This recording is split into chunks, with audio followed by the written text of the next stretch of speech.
Signing four different people the first week I started was a huge big milestone. What was your business like, or where were you at before we started working together? It existed entirely in my head, really. It was a kind of dream that I wanted to get off the ground. It was something that I wanted to start, and I felt like I had 1,000 different ideas, but I couldn't create a straight path between what I was thinking about and what I wanted to do. So, I needed to make it all actionable. And what were you struggling with the most in terms of the actual getting it off the ground part? Probably where to start, almost like when you tip a jigsaw with a box and you've 1,000 pieces everywhere, you don't really have a starting point to grab a hold of. So I think you given me kind of a couple of actionable steps and set me in a sort of a direction without really realizing that within a couple of weeks I had kind of made some progress and I'd moved from ground zero, and at least I had some momentum, and momentum just continues from there. Then say, was there like a moment where you actually felt like it was starting to work, or what was that moment for you? It's when you see your content getting more engagement. It's when you see more people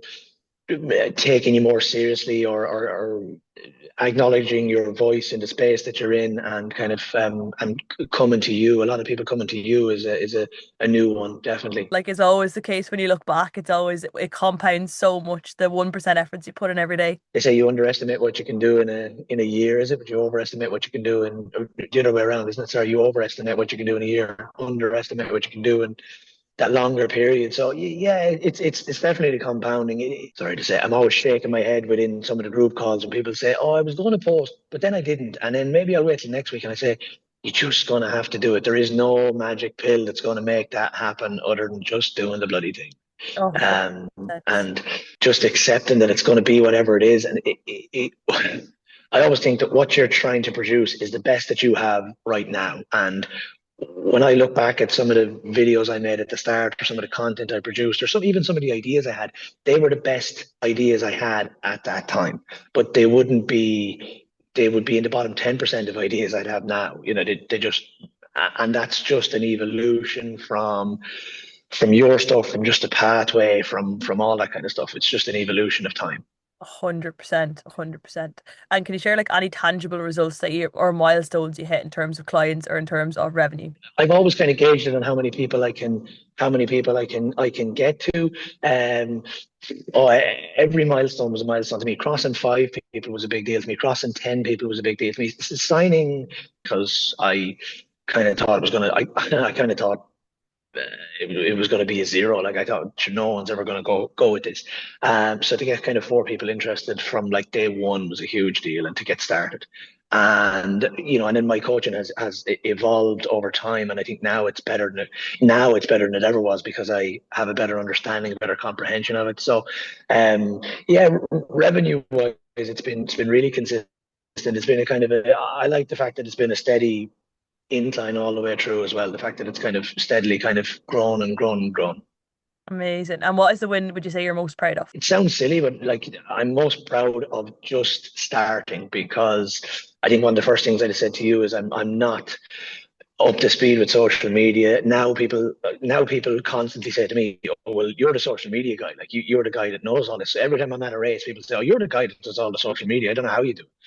And I think, I wasn't social media savvy. I wasn't anything. So I think just starting, just putting my foot in the ground, and doing it, because I know that a lot of people will say, "Oh, I do it so I can quit my job. I do it for revenue." I do all these things for me. I do them because I enjoy them. I do it because I wanted to challenge myself and prove that I could. And prove to my kids and my family that stuff is possible if you put your head to it. So I'd have felt that it was things that I'm doing now felt out of reach, miles out of reach to start, and the fact that they feel within scope now is just testament to the fact that you just keep putting blocks on top of each other. 100% stacking them. I love that.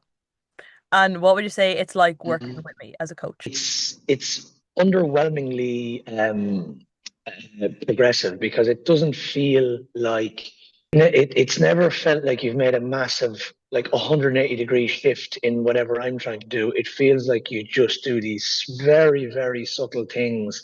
You ask me to do something that I think is very, very small potatoes, and within a short amount of time, it feels like I've moved in a different direction without having this massive upheaval of all of what you think you're doing is wrong. Let's do all of it the opposite way around. It's always just been these what feels like really, really small and almost unintrusive things to say, think about it this way, or why don't you think about this, or why don't you fill this thing in? And within a small amount of time, your mindset kind of changes of your own accord without you telling me this is change your mindset completely. You've just asked me to do things, and it has caused an intrinsic change in my habits without you being a massive extrinsic factor to it, if that makes sense.